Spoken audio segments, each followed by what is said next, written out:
गिलगित बल्तिस्तान में सैलाब की वजह से गिलगित चित्राल रोड की बंदिश से खिज़र के 40,000 से ज़ायद अफराद को ग़िज़ाई किल्लत का सामना है। सैलाब से 2,000 फुट सड़क दरिया में डूब गई, जिससे खिज़र के बालाई इलाकों के लिए अशिया खुरनोश की तरसील बंद हो गई। डायरेक्टर महकमा फूड के मुताबिक गंदम और आटा ब्लॉक क्रॉस करके पहुंचाया जा सकता है। 10 दिनों के लिए मकामी डिपो में गंदम मौजूद है। फौरी कोई किल्लत नहीं है।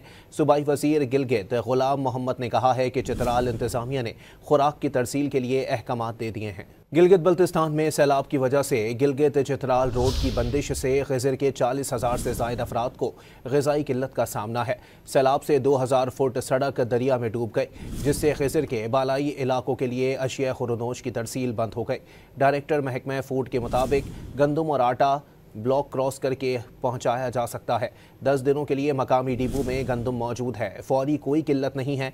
सूबाई वज़ीर गिलगित गुलाम मोहम्मद ने कहा है कि चित्राल इंतज़ामिया ने खुराक की तरसील के लिए अहकामात दे दिए हैं।